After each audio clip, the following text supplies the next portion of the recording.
තරුණ අයට මේ හෘද රෝග වැඩියෙන් හැදෙනවද? පිරිමැය හැනුවා ඉන්නවනේ තරුණ වයසේ. ඒ අයගේ වෙනසක් තියෙනවද?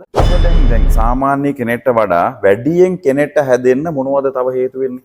අවසාන වශයෙන් මොන වගේ දෙයක්ද කියන්න තියෙන්නේ මේ තරුණයන්ට මේ හෘද රෝග ගැන? හිතවතුනි ඔන්න තවත් සෞඛ්‍ය කාරණයක් කතා කරන්න අපි උත්සාහ කරන්න SL Doc YouTube channel එකෙන්. අද කතා කරන්නේ බොහෝම වෙනස් කාරණා සහ අපි අතර තියෙන මේ දවස්වල අපි අතර තියෙන මතයක්. අපි අහලා තියෙනවා තරුණ අයට දැන් heart attack හැදෙනවා වැඩි. හොස්පිටල් එකට ගියත් කියනවා අන්න තරුණ අය කෙනෙක්ට heart attack එකක් හැදිලා. දැන් අන්න angiogram කරා, bypass කරා. ඒ වගේ දේවලුත් කියනවා නේද? ඇත්තටම මේක ඇත්තද? තරුණ අයට හැදෙනවා වැඩිද? එහෙම නැත්නම් තරුණ අයගේ මේ heart attack අඳුර ගන්නවා වැඩිද? මේ පිළිබඳව කතා කරන්න සුදුසුම කෙනෙක් අපි අපේ SL Doc YouTube channel එකට දෙක්කගෙන ආවා. ඉතින් අපි ඒ පිළිබඳව ඒ කතාවට යමු දැන්.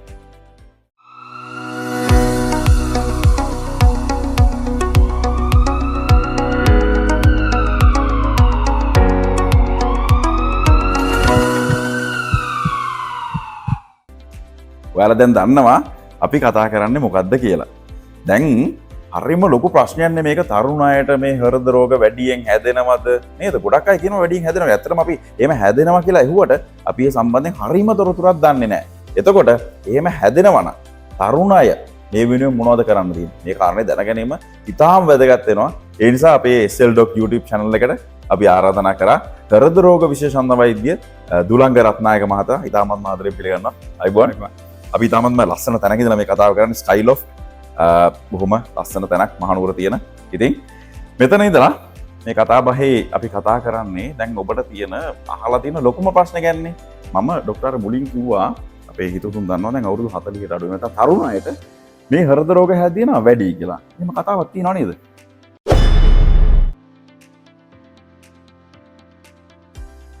ප්‍රවණතාවයේ වැඩිවීමක් තියෙනවා මේ අපි මේ ඉස්සරට වඩා ටිකක් අඩු වයසෙන් අපි කියන්නේ දැන් අවුරුදු 40ට වඩා අඩු අයට 40 ගාන සහ 40 ගානටත් වඩා අඩු අයට දැන් උදාහරණයක් විදිහට ගත්තොත් දැන් ගිය බදාදා අපි දැන් ඔය කියන ස්ටෙන්ට් දානවා කියලා කියන්නේ heart attack හැදිලා ආපු ගමන් ස්ටෙන්ට් දාපු අවුරුදු 36ක අපි කොල්ලෙක්ට ස්ටෙන්ට් එකක් දැම්මා heart attack එකක් හැදිලා. ඉතින් ඒක අවස්ථාවක් විතරයි. නමුත් ඔව් ප්‍රවණතාවය ගොඩක් කරලා වයසට කියලා මේක අනේ මතක කරනවා ස්ටෙන්ට් ගැනත් අපි වීඩියෝ එකක් කරනවා. ඒක ගන්නත් අපිට මතක් කරන්න. ඔව් කිව්වා වගේ ඉතින් ප්‍රවණතාවය ඇත්තටම වැඩි වෙලා තියෙනවා අපිට. ප්‍රෙවලන්ස් කියලා කියන්නේ වැඩි වෙලා තියෙනවා මේ තරුණ අයට වයස අඩු අයට heart attack හැදෙන. දැන් අපි හිතනවා මේ හරි 30 ගණන් නෑ 30 ගණන් විතර 20 ගණන් වලටත් අපි ඇත්තටම ස්ටෙන්ට්ස් දාලා තියෙනවා. සැලකිය යුතු ප්‍රමාණයකට. දැන් අපිට හිතෙන්නේ දැන් තරුණ අය ක්‍රීඩා කරනවා එක්සර්සයිස් කරනවා සමහර විට කෑම ගැනත් විශේෂයෙන් හිතනවා ඇති. ඒතර මේ අයට හැදීම අඩු වෙන්න ඕන කියලා අපි හිතන්නේ අපි හිතේ තියෙන එහෙම දෙයක්. ඔව් දැන් එහෙමයි. අපි අර කියනවා වයස 60 70 වයට හැදෙන තරම් හැදෙනවා කියන එක නෙමෙයි. නමුත් දැනට අවුරුදු 10කට කලින් ගත්තොත් එයාට වඩා ඒ කාලෙට වඩා මේ කාලෙ වෙනකොට අඩු වයසකදී heart attack හැදීමේ ප්‍රවණතාවය වැඩි වෙලා තියෙනවා. එතකොට දැන් පිරිමැය හැනුවා ඉන්නවනේ තරුණ වයසේ ඒ අයගේ වෙනසක් තියෙනවද? ඒකේ වෙනසක් තියෙනවා. ඒකට හේතු ගොඩක් තියෙනවා. දැන් ඇත්තටම පිරිමැයට හැදෙන ප්‍රවණතාවය වැඩි මේ ගැහණුවට වඩා. ඒකට දැන් අපි අර කියනවා අපි ඉගෙන ගන්න වෛද්‍ය විද්‍යාලයකට අපි කතා කරලා තියෙනවානේ මේ හෝමෝන පොඩි ප්‍රොටෙක්ෂන් එකක් තියෙනවානේ මේ ආරක්ෂාවක් තියෙනවා ගැහණුවට.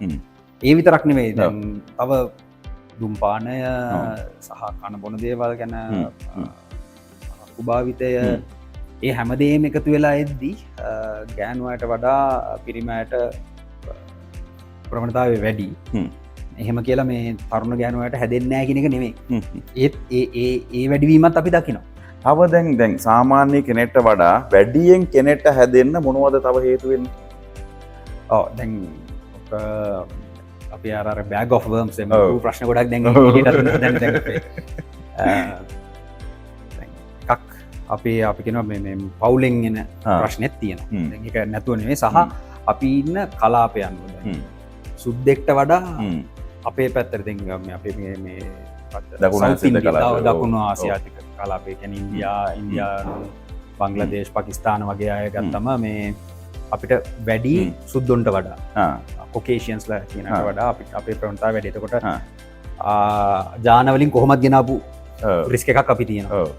ඊට අමතර දැන් ඒක අපි තව නරක් කරගෙන තියෙනවා අපි ලයිෆ් ස්ටයිල් එක කෑම කනබොන විදිහ හෙමකිව දැන් අපි අවුරුදු 30-40කට කලින් ගත්තොත් අපි වැඩිපුර කරේ ගොවි තැනුම් මහඟ මහන්සි වෙලා කර අවුරුදු 100කට විතර අපි වැඩිපුර කරේ ඒවා. එතකොට අපි මොනවාද ඉත්තටම මහන්සි වෙලා ඒකට හරියන්න හොඳ බත් එකක් කෑම. හරි. දැන් අපි ඒ රසාව කරන්නේ නැහැ. ඩෙස්ක් එකක් පිටිපස්සින් ඉඳලා කරන රසාවක් කර අර කලින් කාපු විතරම අපි දැන් කනවා. ලෙඩ ගොඩක්. අපි කනවා වැය කරන්නේ නැහැ. ඒ ඔක්කොම තැම්පත් වෙනවා. ඒකට ඒ ප්‍රශ්නේ. දැන් මෙහෙමත් හිතෙනවා දැන් තාක්ෂණයේ දියුණුවනේ. දැන් අපි ගොඩාක් පරීක්ෂණ තියෙනවා. එතකොට අපිට බැරිද කියන්න තව ඔයාට අවුරුද්දකින් දෙකකින් හැදෙනවා දැන් ඔයා මේ ප්‍රශ්නකාරගෙන එහෙම ලක්ෂණ එන්නේ නැද්ද මොකද? එහෙම නැත්නම් පරීක්ෂණකින්වත් කියන්න බැරිද මේක? ඒකත් ඇත්තටම හිතන්නේ දැන් අපිට කිසි ප්‍රශ්නයක් නැහැ නේ. හොඳට ඉන්නවනේ හින්දා හાર્ට් නැහැ. ඔය හાર્ට් ඇටැක් හැදිලා එන වැඩි හරියක් ඔන්න ඔහොම තමයි හිතාගෙන. දැන් සමහරුන්ට මෙහෙම තියෙනවා. ඇවිදිනකොට මහන්සි වෙනවා පඩිපෙලක් නගිනකොට කන්දක් යනකොට දුර යනකොට චුට්ටක් දිව්වොත් මොන කැක්කමක් එන්න පටන් ගන්නවා. රෙස්ට් කරනකොට නැති වෙනවා. ඒක එක්තරා විදිහට ලක්ෂණයක්. අපි මේ කියන්නේ යම් කිසි එක්තරා විදිහක බ්ලොක් එකක් තියෙනවා කියලා අපිට අනුමාන කරන්න පුළුවන්. එතකොට එහෙම ඇවිල්ලා හොයාගෙන මේ බෙහෙත් පටන් ගන්න අය ඉන්නවා. තව සමහර ඉන්නවා කිසිම සඳහනක් තිබෙන්නේ නැහැ. කිසිම රෝග ලක්ෂණයක් තිබෙත් නැහැ. හොඳට හිටියා. මේ එකපාර රෑ නිින්දෙන් පපුව කැක්කමක් හැදිලා හොස්පිටල් අරන් යනවා. එහෙම අයත් ඉන්නවා. එතකොට අපිට කියන්න බෑ කිසිම රෝග ලක්ෂණයක් මට තිබෙන්නේ නැහැ. සහ මේ අහපේක හොඳ දෙයක් දැන් මේ කට්ටිය කියනවා මට කිසිම අමාරුවක් තිබෙන්නේ නැහැ නේද මේ එහෙනම් මම බැලුවේ නැහැ. එහෙම නැත්තම් එක සමහර හරියට හම්බ වෙනවා මේ ඉන්ෂුරන්ස්. බලනකොට සීනි තියෙනවා. තියෙනවා කියලා කියනවා. ඊට පස්සේ මුලදි බෙහෙත් ටිකක් ගත්තා සීනි අඩු වුණා. ඊට පස්සේ මම බෙහෙත් නැවැත්තුවා. දැන් මට ඇඟට අමාරුවක් නැහැ එහෙනම් මම බැලුවේ නැහැ. එහෙම කියන්න බෑ. දැන් සීනි තියෙන එක හෝ ප්‍රෙෂර් තියෙන එක හෝ කොලෙස්ටරෝල් තියෙන එක අමාරුවක් දැනෙන්න පටන් ගන්නවා කියන්නේ too late. පරක් වෙලා වැඩි. පෙරහැර ගිහිල්ලා. ඉවරයි. ඒ හින්දා මේ heart attack කියන එක අපිට warning signs හම්බ වෙන්නේ නැහැ. ගොඩක් අයට. දැනගන්න දැන් මොනවද ඒ කියන්නේ පරීක්ෂණයක්වත් කරන්න බැරිද වෙන මුලින්? ඒක තමයි. දැන් පළවෙනි දේ තමයි මම ඔය හැමෝට මගේ ඕක නිතර අහන ප්‍රශ්නයක්. පළවෙනි දේ තමයි ඉස්සෙල්ලා හරියට කාලා හරියට එක්සර්සයිස් කරලා ඉන්න. කට පරිස්සම් කරගෙන පොඩි ඩිසිප්ලින් එකක් ගන්න එක්සර්සයිස් කරලා පාලනය කරන්න නම්බර්. එතනින් එහාට ඊළඟට ගියාම කාලෙන් කාලට කොලෙස්ටරෝල් එක චෙක් කරගන්න. සීනි එකක් චෙක් කරගන්න. ප්‍රෙෂර් පොඩ්ඩක් චෙක් කරගන්න. සාමාන්‍යයෙන් කිව්වොත් මොන වයසේද මොන ඒ කියන්නේ මාස කීයද වතාවක්ද කරන්න ඕන ඔය කතාව? අර හැමෝටම පොදුවේ කිව්වොත් වෙනස් වෙන්න පුළුවන් ඒක. වෙනස් වෙන්න පුළුවන්. නමුත් පොදුවේ කිව්වොත් අපි අවුරුදු 40 පෙන්නට පස්සේ කොලෙස්ටරෝල් එක බලා ගන්න, සීනි එකක් බලා ගන්න, ප්‍රෙෂර් පොඩ්ඩක් චෙක් කරගන්න. ඒවා නෝමල් නම් අවුරුද්දකට සැරයක් මේ චෙක් කරගන්න එක හොඳයි. මොකද ඊට පස්සේ මොකද අපි ඔය බලන්නේ රිස්ක් ෆැක්ටර්ස්. අපිට තියෙන heart attack එකක අවදානම් ලක්ෂණ ඒවා මුලින් අයිඩෙන්ටිෆයි කරගන්න අඳුරගත්තට පස්සේ එතනින් එහාට මොන හරි දෙයක් අපිට ඒකට කරන්න පුළුවන් නේ. එතකොට ඒවා චෙක් කරගන්න එක ඇත්තටම හොඳයි. නිකන් heart attack තියෙනවද කියලා බලන්න. තව සමහර අය අතර මතයක් තියෙනවා දැන් මේ ඇන්ජියෝග්‍රෑම් ටෙස්ට් එක අහලා දිනවනේ. ඇන්ජියෝග්‍රෑම් එක කරන්න හොඳයි නේ වගේ අදහසක් heart.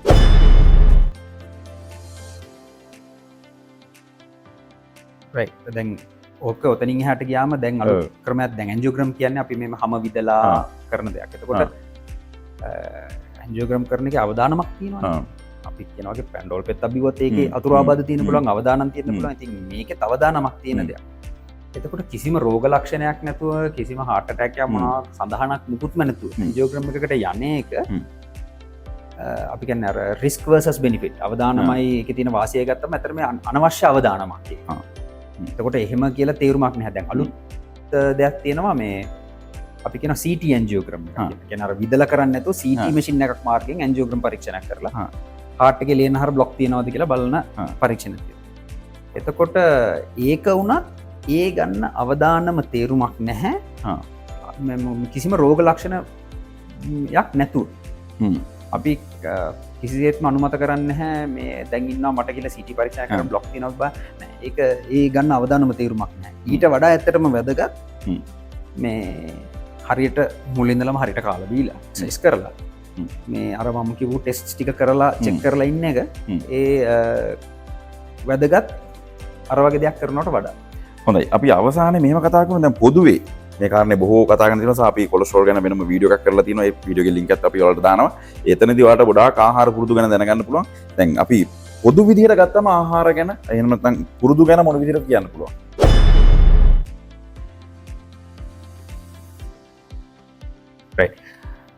ඔත්තන තමයි ඇතර මට දෙන්න ඕනලා තිබ්බේ.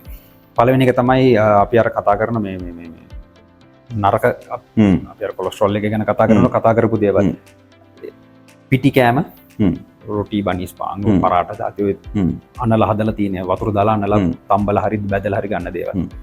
ඊට තෙල් කෑම ගැඹුරු තෙලේ බැදලා ගන්න ඒවා සහ තෙල් දාලා ඉහළ උෂ්ණත්වයට රත් කරලා හදලා ගන්න තියෙන එක. සීනි විදිහට තියෙන පැණි රහට තියෙන දේවල්. ඒවා පාලනය වෙන්න එක අත්‍යවශ්‍යයි. එතනින් එහාට ඊළඟට ගියාම දුම්පානේ සිගරට් කොල්ලෝනේ පොඩ්ඩක් චුට්ටක් බිව්වත් කමක් නැහැ කියලා හිතෙන්න පුළුවන් කෙනෙක්ට. බොන එක ගැන අපි චුට්ටක් වෙනම කතා කරමු. දුම්පානේ සිගරට් දැන් අපි මේ අයිරත මේ එක්ස්පීරියන්ස් ඇති දැන් පේෂන්ට් කෙනෙක්ගෙන් අහුවම සිගරට් බොනවද නැහැ සිගරට් බොනවද බොන්නේ නැහැ. පෙවෙනවා. පෙවෙන්නේ නැහැ බොනවා.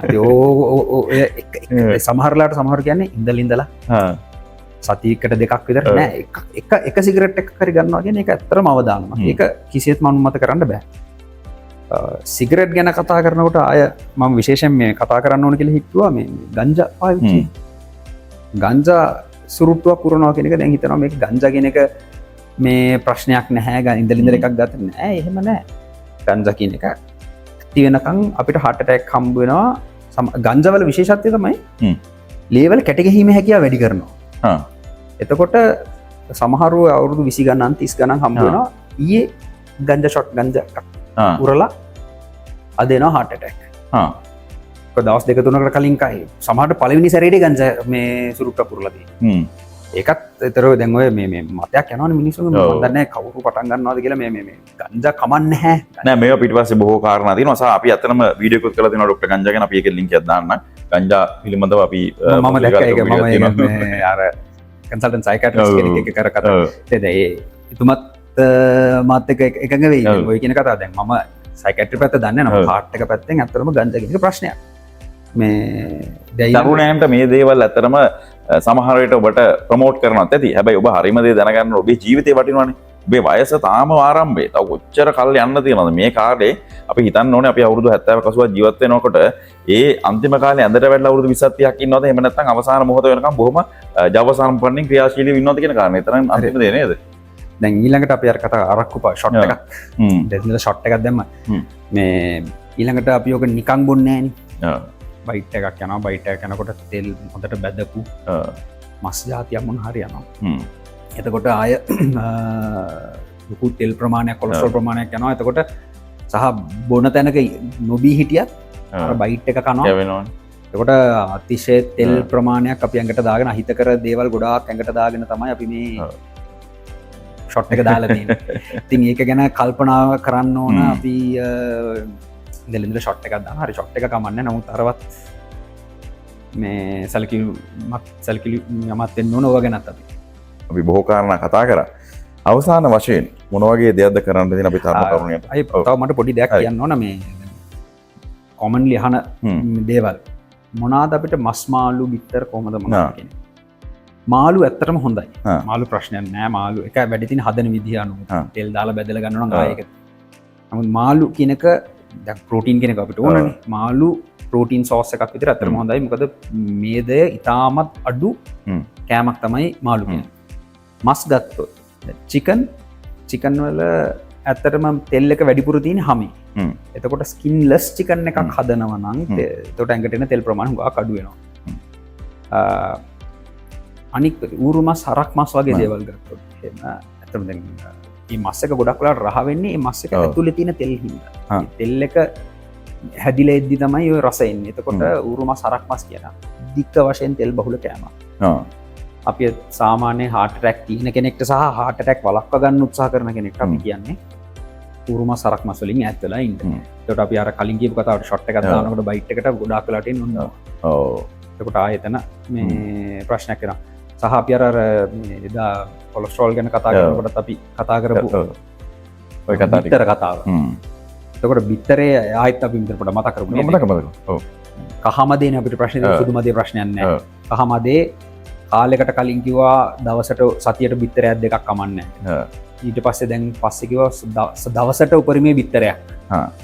නමුත් දැන් අතරම කතාව ආයෙ වෙනස් වෙලා තියෙනවා. අපි කියනවා පොඩ වැඩිපුර කෑවට කමන්නේ නැහැ. බිත්තර කහමදේ චුට්ටක් වැඩිපුර කෑවට කමන්නේ නැහැ. සහ ඒකේ ගොඩක් පෝෂ්‍ය පදාර්ථ ගොඩක් දේවල් තියෙනවා අපිට මිස් වෙන එක. නොගෙන හිටියොත් මිස් වෙන දේවල් ගොඩක් තියෙනවා. ඒ හින්දා කහමද එහෙමලු විශේෂ සීමාවක් නැහැ. මම සාමාන්‍යයෙන් මගේ පේෂන්ස්ලට මම කියන දේ තමයි කහමද දෙකක් තුනක් දවසකට ගියා කියලා ලොකු ප්‍රශ්නයක් වෙන්නේ නැහැ. ඒක එහෙම කමක් නැහැ. අපි ඊට වැඩි අතරම කන්න යන්නෙත් නැහැනේ. දැන් විශේෂයෙන් එක්සයිස් කරන මහන්සි වෙන කම්පිටිටිව් ස්පෝර්ට්ස් ලෙවල් එකේ ඉන්න අයට එහෙම බිත්තර ගොඩක් කෑව කියලා කිසි ප්‍රශ්නයක් නැහැ. ඒ සමහරවිට ගන්නවා සප්ලිමන්ට්ස්. ඊට පස්සේ අර හයි එනර්ජි ඩ්‍රින්ක්ස් ගන්නවා. ඒක නම් තමයි මතක් කරන්න වෙන්නේ.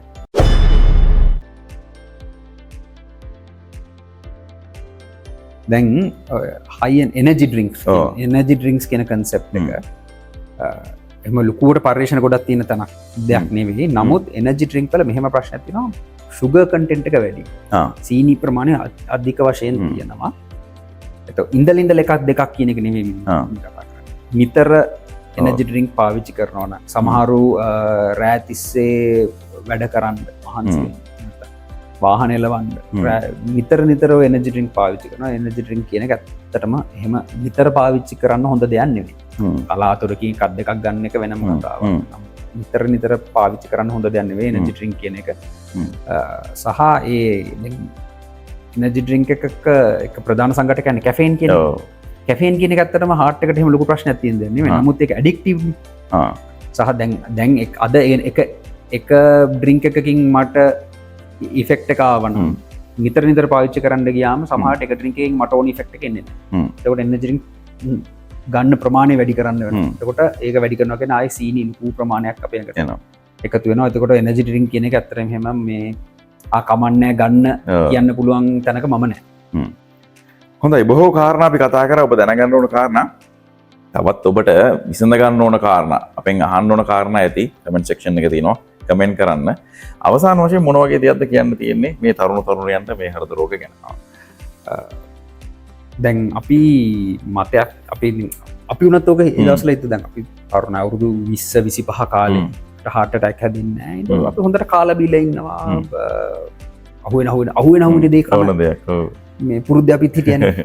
ඒක ඇත්තටම දැන් සමහර ගොඩක් වෙලාවට ඒ කාලෙදි නෙවෙයි ඒකේ අමාරු වෙන්නේ.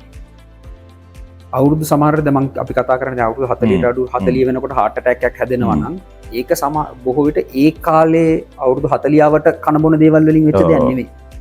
මේ පටන් අරගෙන තියෙන්නේ සමහරට අවුරුදු 10ක් 15ක් ආපස්සේ ඉඳලා අපි කාපු බීපු දුම් බීපු ඒවා ඔක්කොම කියන්නේ කියුමුලටිව් ඉෆෙක්ට් එක ඒවා එකතු වෙලා එන ඉෆෙක්ට් එකක් එක වෙලාවක මල්පල ගැන්වෙන අවස්ථාවක් තමයි heart attack එක.